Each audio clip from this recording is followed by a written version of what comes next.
Bonjour, bonjour. Aujourd'hui, nous allons faire une tête de lit. Bonjour. Alors, tout d'abord, il vous faut une planche de dimension. Si pas, 2 planches avec des barrettes, des vis, une visseuse. 2 kg d'ouate, des clous tapissiers, un tissu de votre choix, aux bonnes dimensions. Donc vous voyez, moi j'avais pas de planche, donc voici comment elles vont se tenir entre elles, magnifique. Et les petites barrettes et les vis vont les permettre de sécuriser le tout. Donc voici mes barrettes, il faut bien regarder comment les mettre, donc à l'endroit ou à l'envers, là c'est à l'endroit.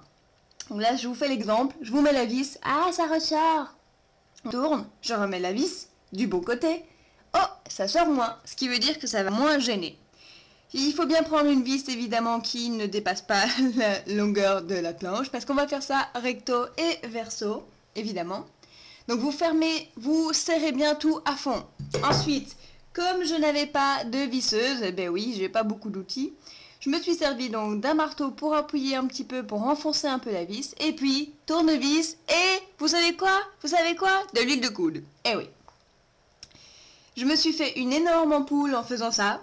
C'est magnifique. J'ai duré 1h30, non, je rigole. 1 heure juste pour fixer les planches entre elles parce que vous voyez 3 barrettes par recto, mais il y avait aussi le verso et par barrette il y a 6 vis. Ouais. Ça fait 36 vis quoi. Vous avez compris? Donc j'avais plus de paume de ma main comme vous voyez. Donc voici le résultat, c'est magnifique. Maintenant on prépare l'ouate. C'est magnifique. Vous le trouvez où? Je l'ai trouvé dans un site en ligne qui vend tout ce qui est de fourniture pour la couture ou la tapisserie de meubles. Vous ne le trouverez pas au Roi Merlin, j'en ai pas trouvé, ils n'avaient pas des petits rouleaux comme ceci. Ça coûte rien, je pense que ça coûtait 9 € le kilo ou 7 € le kilo, il vous en faut 2. J'en ai pris 3 parce que je suis gourmande et j'avais envie de faire des petits coussins. Je verrai. Donc voilà, moi je vous le disposez comme vous voulez, moi j'ai trouvé ça plus logique de le disposer de manière verticale parce que oui, ça va être ma hauteur. Donc on dispose, c'est magnifique, c'est tout doux en plus, c'est trop marrant. Bon après vous avez des pluches partout mais ce n'est pas grave. Donc je découpe avec une paire de ciseaux, hein. Donc je dépasse un petit peu sur les bords pour pouvoir faire le bord capitonné également pour pas qu'on se tape la tête contre la planche. Aïe! Vous comprenez. Donc, voici voilà, c'était ma première couche. On va en faire une deuxième. Donc, vous voyez, ça fait bien épais, c'est chouette. Moi, j'aime beaucoup. Bon, j'ai enlevé la scène où j'étais en train de me coucher dedans comme une malade. Hein. Mais c'était chouette, je vous le confirme. Donc, on découpe, on dépose tout. Ah, il n'y en a plus, c'est magnifique. Ah si, il y a encore un paquet, excusez-moi. Juste pour s'amuser. Oui, je sais, cette partie est longue. Non, je rigole. La partie la plus longue, c'était les planches, évidemment.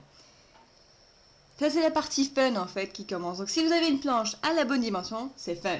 Prenez votre tissu à la bonne dimension. Vous verrez que le mien est un petit peu trop court, donc ce n'est pas grave. Alors, je fais des carrés de 20 sur 20. Évidemment, tout dépend de la dimension de votre planche, comment vous aimez l'espace entre votre capitonnage. Hein. Donc là, c'est un clou tapissier que j'ai. Et tout simplement, on tape dedans jusqu'au moment où il s'accroche à la planche jusqu'au bout. Donc c'est ce qui donne cet effet capitonné. Et donc je fais 20 cm au-dessus, 20 cm en dessous. Vous voyez ce que enfin, sur le côté et sur le haut. Pour essayer d'avoir un bon quadrillage. Alors vous verrez dans les photos de fin que j'ai un petit décalage pour 2 trucs et ce n'est pas parce que je ne sais pas mesurer, non, c'est tout simplement parce que j'avais les barrettes qui me gênaient pour mettre le clou. Donc voilà, mais je vous rassure, en mettant mon lit, c'est justement à la hauteur du matelas, donc ça ne se voit pas. Wouhou! C'est trop génial. Donc je suis fière d'avoir fait cette tête capitonnée. Alors, pour vous dire, le prix de tout ça. Les planches m'ont coûté 30 €, les deux, hein? Donc ça fait 30 €. Le tissu m'a coûté 17 €, je pense, ça fait 47 €. Et les clous m'ont coûté 7 €, ça fait 54 € si je calcule bien parce que c'est à tête levée comme ça, hein? À tête levée, n'importe quoi, bref. Les vis m'ont coûté 4 €, je sais plus à combien j'étais, ça fait 58 €. Et l'ouate m'a coûté 15 €. Ce qui fait, je suis perdue, 68 plus 5, ça fait 73 €, 73 pour les Belges et les Suisses.